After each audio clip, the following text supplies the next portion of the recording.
Hello! Hello friends! Ngayon, mayroon akong ituturo sa inyo paano or i-share sa inyo paano gumawa ng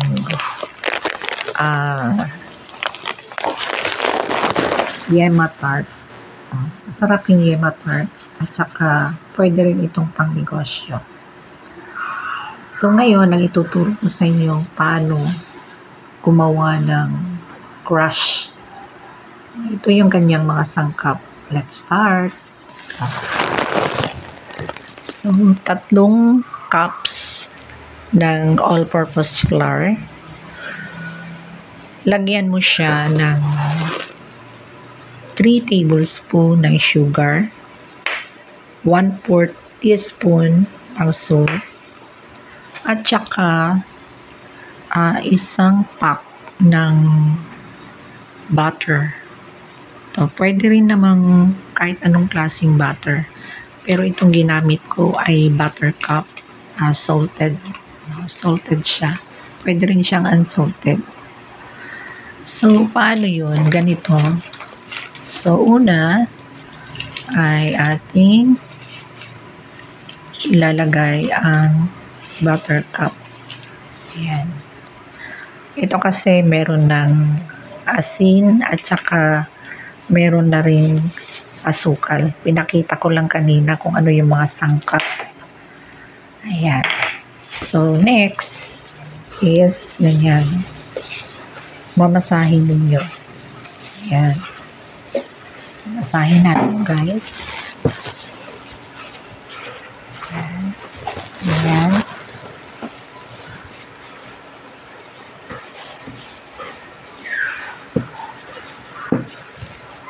Ayan. Hanggang ito ay buo. Ito siya. So, ganito ang paggawa ng crush ng yema. Ayan.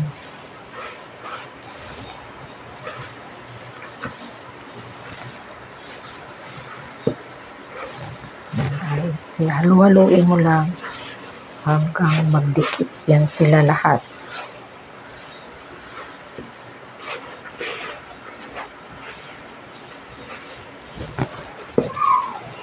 Hirapan ako kasi yung isang kamay ko humahawak ng camera. Ayan. Ayan, ganyan. Ganyan siya.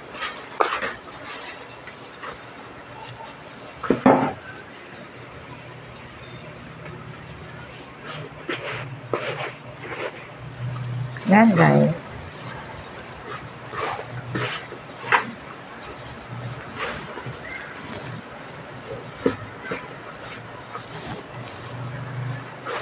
Pag ganito na, lagyan mo ng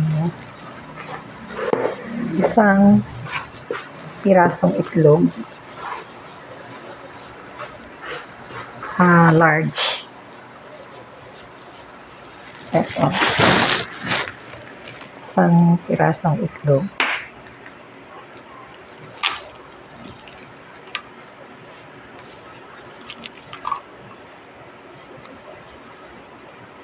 Okay.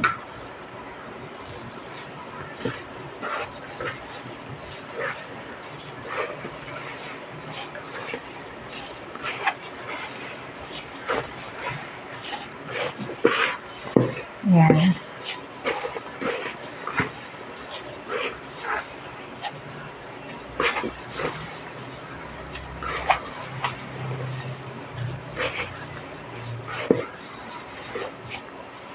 Yan, diba nakita niyo guys, dumikit na siya. So, magbobol na yan siya. Mag-form na yan siya mamaya ng ball. Ayan.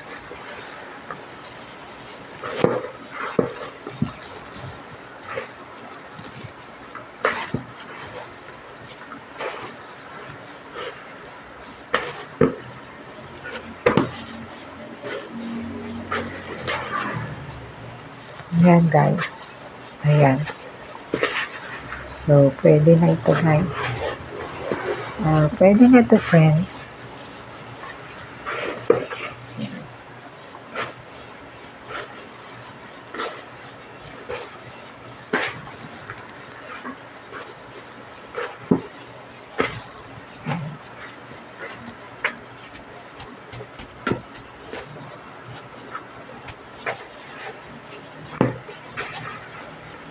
Yan, pwede yan.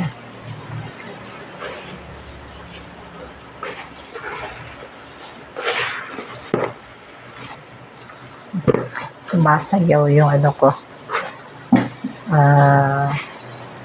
bowl ko. Itong Tupperware pala. So, dito na ako nagbasa. Yan.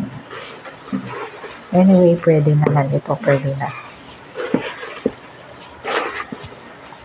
Inaano ko pa para mahalo talaga yung itlog. Yan.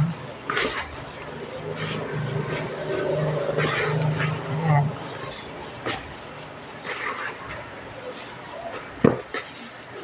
Okay.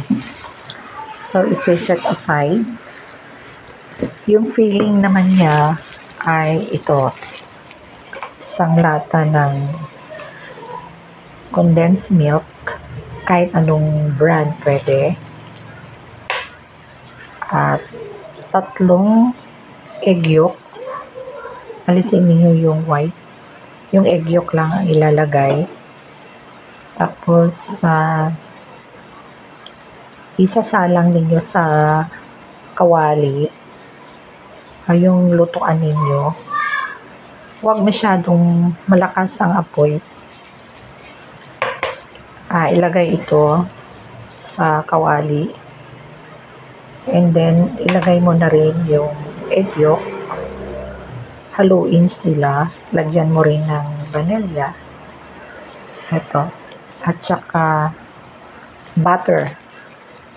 Lagyan mo siya ng 3 tablespoon ng butter. Paghaluin yun sila. Kung medyo matigas-tigas na,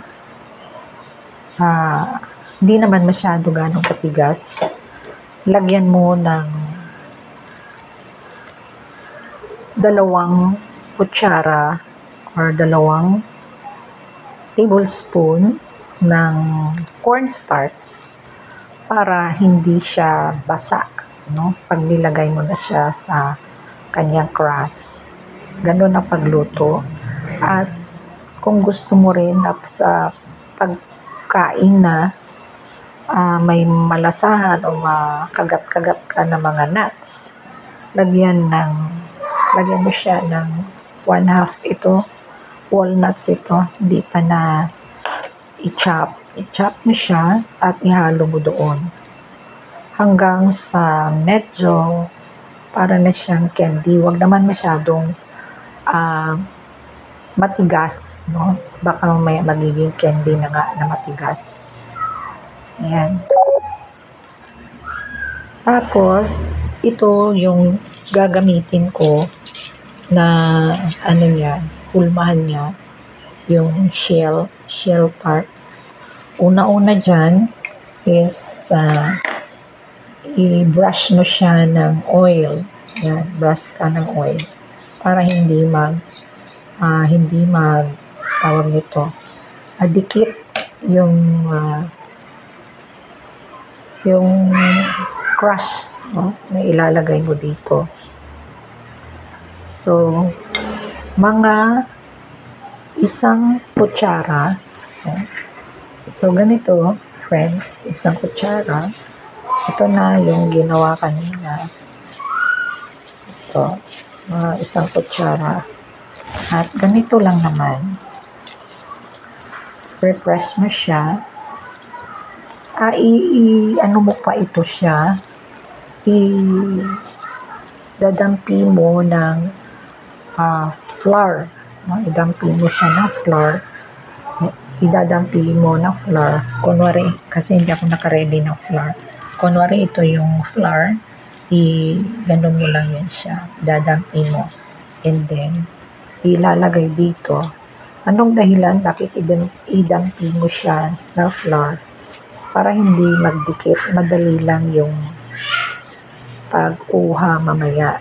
No? So, ganyan lang guys. Ganito lang. Ayan. Ayan siya.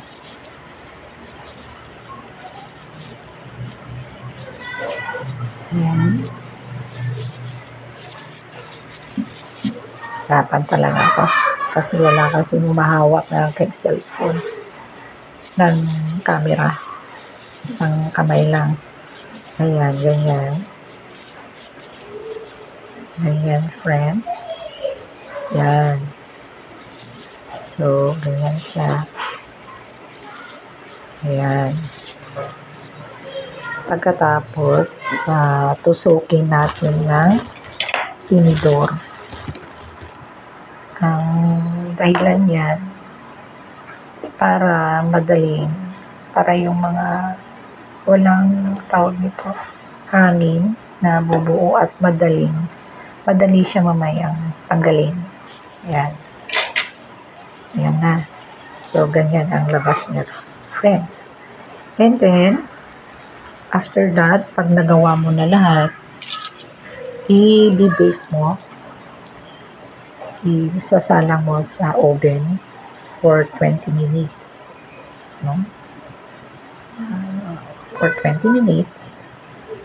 Not so masyadong katamtaman lang yung ano niya, mga 180 centigrade yung kainit ng oven. So, pag umabot na ng 20 minutes, pwede mo na siyang tanggalin. No? Huwag masyadong matagal kasi baka masunog. No? Masunog yung ano niyo, yung crust niyo. So, tanggalin siya and then kukunin na ninyo siya dito sa shell na ito. Okay, kunwari, ito na yung nalutong crush niya. And then, yung nalutong yema, dito mo na siya ilalagay. Ilagay mo dito. Pwede naman, paibabawan mo siya ng cashew nuts. So, parang ganyan. Ganyan yung mamaya. Tapos, ibabawan ng yema. Yung yema naman, guys, pwede namang iba-iba yung flavor niya. Pwede rin durian flavor. Or ano pa ba yung gusto niyo na flavor. Pwede naman. Itong akin lang ngayon is yema talaga. O yema tart. Mayroon akong natikman durian yung nilagay nila, yung flavor, masarap. So, nasa sa inyo na kung ano yung flavor na ilagay ninyo sa yema. So, ganun lang guys. Kung ipagbili naman ninyo, may mga cellophane na nasa online, pwede kayong mag-order at doon nyo ilagay. Tapos, ipack ninyo sa magandang cellophane din, no? Na pwede nang ibenta. Ako, pinagbebenta ko yung isang tart na ganito. Start lang muna. 25 pesos. Okay. 25 pesos. Sa 3 cups naman, marami ka namang magagawa. Marami kang magagawa. Mga 60 pieces yung yung magagawa mo. 60 pieces. At saka itong sa yema na isang can na ganito ay makakagawa ka ng 60 pieces. So, I hope, my friends, meron akong na-share sa inyo, no? Na gusto rin ninyong itry. Try ninyo, friends. Madali lang naman ito talaga. So, ganun lang yung paggawa ng yema tart. So, my dear friends, thank you for watching. I hope I was able to share with you ng pwedeng mapagkakakitaan ang kabuhayan, ika nga. Simple lang pero madali lang ito, friends. So friends, thank you for watching.